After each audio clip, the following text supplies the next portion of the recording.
de tema, Teresita, porque hay otro tema que es muy importante también aquí en Colombia y tiene que ver con la decisión del Reino Unido de volver a pedirle visa a los colombianos. Recordemos, el embajador británico confirmó que esa decisión pues tiene que ver con la denuncia alrededor de las solicitudes de asilo con documentos falsos por parte de algunos colombianos que desencadenaron pues esta importante decisión. Recordemos además, antes de preguntarle, Teresita, el trino del presidente Gustavo Petro, que es lo más reciente, la respuesta que dio el presidente Gustavo Petro a través de su cuenta de X, y se lo mostramos a los usuarios. Si el Reino Unido ha restablecido la necesidad de visas para el pueblo colombiano, tengo que decir que por el principio de reciprocidad, hago hincapié en esa palabra, el gobierno colombiano pedirá visas a los y las ciudadanas británicas que quieran venir a Colombia. Quiero preguntarle, Teresita, ¿usted qué opina acerca de la decisión primero, pero también de la respuesta del presidente Gustavo Petro y de ese principio de reciprocidad?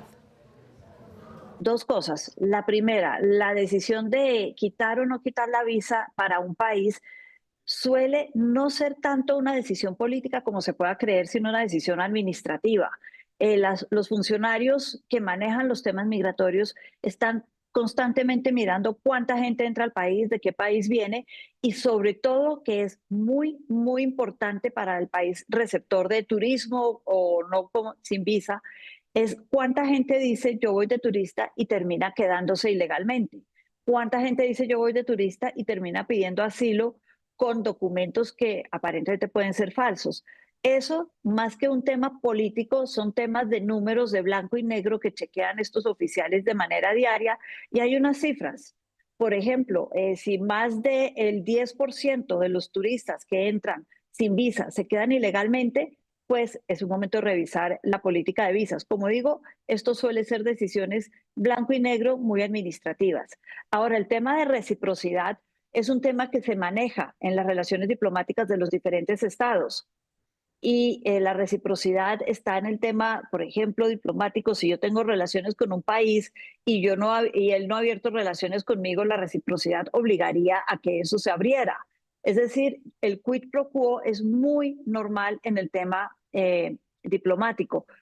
Pero Colombia, desafortunadamente, nos exigen visa en muchísimos países. Si uno pudiera hablar de reciprocidad, tendríamos que exigirle visas a los Estados Unidos, por ejemplo.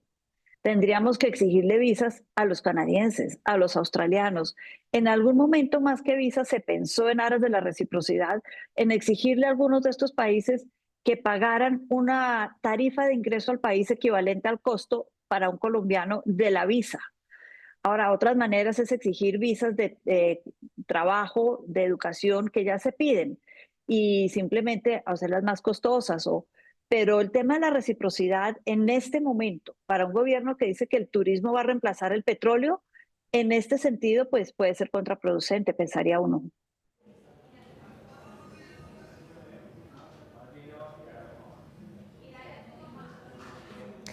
Bueno, y sobre todo, yo hago la pregunta, Teresita, pensando justamente en, pues, como la pregunta coloquial, ¿cuántos británicos vienen a Colombia y tienen el interés de venir a Colombia en comparación con cuántos son los colombianos que se están yendo para Reino Unido? Claro, ahí hay una diferencia en números. Yo pensaría, Alejandra, que es una diferencia importante. Y como decía, el turismo en estos momentos es uno de los, llamémoslo, pilares de la economía, o se pretende que sea un pilar de la economía. Entonces, además de reaccionar, de hablar de la reciprocidad, que como digo es un principio básico de la relación diplomática entre dos estados, eso sí es cierto, pues también hay otros temas que hay que tener en cuenta y que pueden ayudar a mitigar estas decisiones. Pregunto también, Teresita, por hablar sobre lo acertado de la respuesta del presidente Gustavo Petro. ¿Es acertada? Desde lo diplomático, en la Cancillería y en Colombia muchas veces se ha hablado de ponerle visas a todos estos países que nos exigen visas o ponerles algún requisito de entrada, como decía, una tarifa, un costo de entrada a Colombia. Lo que pasa es que, Alejandra, lo decías con mucha claridad, desafortunadamente suelen ser más los colombianos que vamos a esos países que nos exigen la visa que los que vienen de visita.